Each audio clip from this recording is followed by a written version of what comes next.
ರಾಜ್ಯದಲ್ಲಿ ನಡೆದಂತಹ ಎರಡನೇ ಹಾಗೂ ಅತಿ ದೊಡ್ಡ ಕಾಲ್ತುಳಿತ ಪ್ರಕರಣಕ್ಕೆ ಸಂಬಂಧಪಟ್ಟಂತೆ ವಿಪಕ್ಷಗಳು ಸಿಎಂ ಮತ್ತು ಡಿಸಿಎಂ ರಾಜೀನಾಮೆಯನ್ನ ಆಗ್ರಹಿಸ್ತಾ ಇದೆ. ಈ ಬೆನ್ನಲ್ಲೇ ಚಿನ್ನಸ್ವಾಮಿ ಸ್ಟೇಡಿಯಂನಲ್ಲಿ ಒಬ್ಬ ಯುವಕನಿಗೆ ಕೂಡ ಗಾಯಗಳಾಗಿತ್ತು. ಆತನನ್ನ ಬೆಂಗಳೂರಿನ ಬೌರಿಂಗ್ ಆಸ್ಪತ್ರೆಯಲ್ಲಿ ದಾಖಲು ಮಾಡಲಾಗಿತ್ತು. ಪಬ್ಲಿಕ್ ಟಿವಿಗೆ ಕರಾಳ ಕ್ಷಣ ಹೇಗಿತ್ತು ಅನ್ನೋದನ್ನ ಆತ ಬಿಚ್ಚಿಟ್ಟಿದ್ದಾನೆ. ಸರ್ಕಾರ ಮುಂಜಾಗ್ರತಾ ಕ್ರಮ ಕೈಗೊಳ್ಳದೇ ಇದ್ದಿದ್ರಿಂದ ಅನಾಹುತ ಸಂಭವಿಸಿತು. ಪೊಲೀಸರು ಲಾಠಿ ಚಾರ್ಜ್ ಮಾಡಿದಾಗ ಬ್ಯಾರಿಕೇಡ್ ಬಿತ್ತು, ಕಾಲ್ ಮುರಿತು. ನನಗೆ ರ್ಯಾಲಿ ಇದೆ ಅಂತ ನಾನು ಬಂದೆ ಅಂತ ಪಾಪ ಅವರು ಹೇಳ್ಕೊಂಡಿದ್ದಾರೆ. ಚಿನ್ನಸ್ವಾಮಿ ಸ್ಟೇಡಿಯಂ ಕಾಲ್ತುಳಿತದಲ್ಲಿ ಅಭಿಮಾನಿಯೋರ್ವನಿಗೆ ಕಾಲು ಮುರಿದಿದೆ. ಸೊ ಅವರಿಗೆ ಸದ್ಯಕ್ಕೆ ಬೆಂಗಳೂರಿನ ಬೌರಿಂಗ್ ಆಸ್ಪತ್ರೆಯಲ್ಲಿ ಚಿಕಿತ್ಸೆಯನ್ನು ಕೊಡಿಸಲಾಗ್ತಾ ಇತ್ತು. ಅವತ್ತೇನಾಯ್ತು ಅನ್ನೋ ಕರಾಳ ಸತ್ಯವನ್ನ ಬಿಚ್ಚಿಟ್ಟಿದ್ದಾರೆ. ಹೆಂಗಾಯ್ತು, ಏನೇನಾಯ್ತು, ಅವ್ರ ಪ್ರಕಾರ ಯಾವ್ದು ಸರಿಯಾಗಬೇಕಾಗಿತ್ತು ಎಲ್ಲವನ್ನ ವಿವರಿಸಿದ್ದಾರೆ. ನೋಡೋಣ. ಸರ್, ಬಟ್ ಗೌರ್ಮೆಂಟ್ ಏನಂದರೆ ಈ ಥರ ಡೆತ್ ಆಗಿರೋರಿಗೆ 10 lakh ಕಾಂಪನ್ಸೇಷನ್ ಕೊಡ್ತಾರೆ. ಬಟ್ ನಮಗೆ ಮೇಜರಾಗಿ ಇಂಜುರಿ ಆಗಿದೆ, ಫ್ರ್ಯಾಕ್ಚರ್ ಆಗಿದೆ. ಸೊ ನಮಗೂ ಕಾಂಪನ್ಸೇಷನ್ ಸಿಕ್ಕರೆ ಚೆನ್ನಾಗಿರುತ್ತೆ. ಬಟ್ ಅವ್ರಿಗೆ ಮಾತ್ರ ಕೊಡ್ತಾರೆ. ನಮಗೆ ಏನಾರು ಕೊಟ್ಟರೆ ವೆರಿ ಹೆಲ್ಪ್ಫುಲ್ ಆಗುತ್ತೆ. ಏನೋ ತಪ್ಪಾಗಿದೆ ಹೋಗಿದ್ದೀರಾ. ಬಟ್ ನಮ್ಮದು ನಾವು ಹೋಗಿರೋ ನಮ್ಮ ಕಡೆಯಿಂದ ಏನೋ ತಪ್ಪಾಗಿಲ್ಲ. ಬಟ್ ಅವ್ರು ಕರೆಕ್ಟಾಗಿ ಇನಿಷಿಯೇಟಿವ್ ತಂದಿದ್ರೆ ಆಗ್ತಿರಲಿಲ್ಲ. ನಾಟ್ ಓನ್ಲಿ ನಂಗೆ ಮಾತ್ರ ಅಲ್ಲ, ಅಲ್ಲಿರೋ ತುಂಬ ಜನಕ್ಕೆ ಫುಲ್ಲು ಸುಸ್ತಾಗಿದ್ದರು.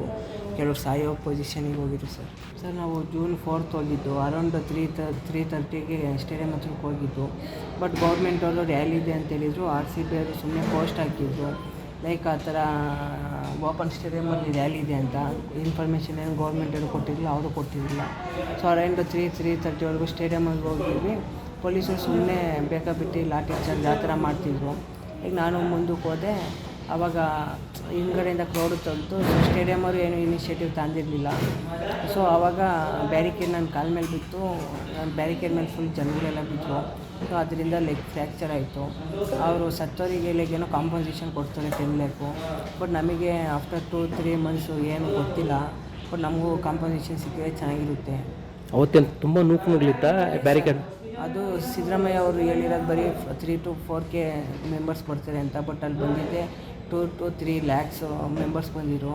ಸೊ ಅದೇ ಬೇಜವಾಬ್ದಾರಿ. ಮತ್ತು ಬ್ಯಾರಿಕೇಡ್ ನಿಮ್ಮ ಮೇಲೆ ಬಿತ್ತಾ? ಎಸ್ ಸರ್, ಕಾಲ ಮೇಲೆ ಬಿತ್ತು.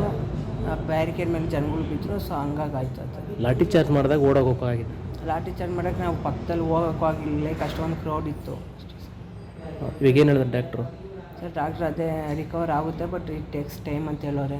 ನೋಡ್ಬೇಕು ಸರ್, ಇವತ್ತು ಮೇನ್ ಡಾಕ್ಟ್ರ್ ಮಾತಾಡ್ತಾರೆ.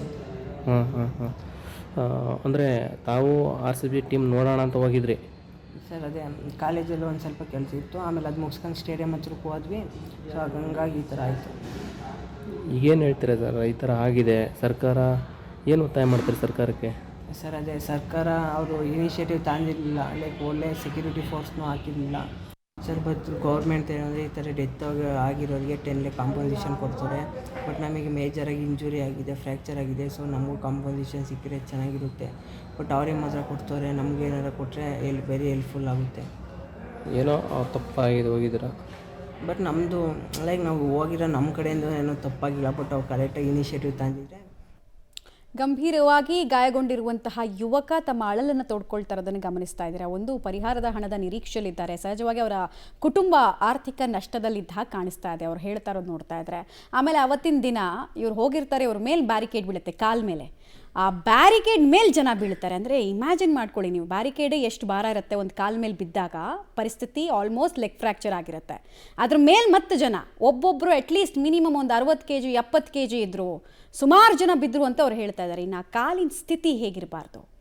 ಮೇಜರ್ ಇಂಜರಿ ಆಗಿದೆ, ಟೈಮ್ ಆಗ್ತಿದೆ ರಿಕವರಿ ಆಗೋದಕ್ಕೆ. ಬಟ್ ಪರಿಹಾರದ ನಿರೀಕ್ಷೆಯಲ್ಲಿ ನಾನಿದ್ದೀನಿ ಅಂತ ಅವರು ಹೇಳ್ತಾ ಇದ್ದಾರೆ.